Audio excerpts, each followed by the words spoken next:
এটা হচ্ছে বাজারে আসতে যাচ্ছে নতুন একটি ইলেকট্রিক ভেহিকল। দেখতে কিন্তু চমৎকার লাগতেছে। এটা বর্তমানে হচ্ছে বিআরটিএ এবং হচ্ছে military institute of science and technology থেকে টেস্টিংয়ের কাজে আপাতত ব্যবহার করা হচ্ছে। গাড়িটা আজকে চালালাম, চালানোর সময় খুবই স্মুথ লাগলো। আমার মনে হয় এটা যদি বিভিন্ন সার্টিফিকেশন যদি পেয়ে যায় এবং বিআরটিএ থেকে যদি চলাচলের অনুমতি পেয়ে যায়, তাহলে বাজারে খুব বেশি চাহিদা তৈরি করবে এই গাড়িটা। কারণ হচ্ছে আমি নিজে চালিয়েছি, তো চালিয়ে দেখলাম যে মোটামুটি স্মুথলি চলে, কোনো শব্দ করে না। অন্যান্য সিএনজিগুলো বা হচ্ছে অন্যান্য ভেহিকল যেটা ইলেকট্রিক ভেহিকল লোকালি মেড করা, ওইগুলো কিন্তু হচ্ছে হালকা সাউন্ড করে, বাট এটা একদম স্মুথ। দেখেন আপনাদেরকে ড্যাশবোর্ড দেখাই। প্রথমেই যে দেখতে পাচ্ছেন এটা হচ্ছে হ্যান্ড ব্রেক।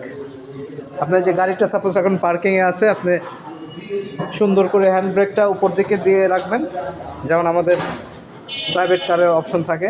এই গাড়ি কিন্তু এখন আর এদিক সেদিক একটু যাবে না, কারণ হ্যান্ড ব্রেকটা অন পজিশনে আছে। আর এই হচ্ছে আমাদের ড্যাশবোর্ড। ড্যাশবোর্ডে অনেক কিছুই দেখা যায়, যদি এখন আমাদের হচ্ছে গাড়িটা বন্ধ, যার কারণে দেখাতে পারতেছি না। আপনি মোটামুটি স্পিডোমিটার পেয়ে যাচ্ছেন। তাছাড়াও না, এটা তো কোনো গিয়ার নাই যেহেতু ইলেকট্রিক ভেহিকল। এমনি ইন্ডিকেটর ল্যাম্প আছে দুই পাশে দুইটা। তারপর হচ্ছে আপনার স্পিড আছে 1 2 3 এরকম স্পিড আছে আর কি। আপনি যখন বেশি স্পিডে যেতে চান তখন 3 নম্বরে দিতে পারবেন। আর ব্যাটারি ব্যাংক হচ্ছে এই যে ড্রাইভার যেখানে বসবে সেই সিটের নিচে হচ্ছে ব্যাটারি ব্যাংক। দেখেন সাইড থেকে একটু দেখাই, সাইড থেকে দেখাই, দেখতে সুন্দর। বিশেষ করে আপনি গাড়িটা না চালাইলে বুঝবেন না, গাড়িটা আসলেই খুবই স্মুথ।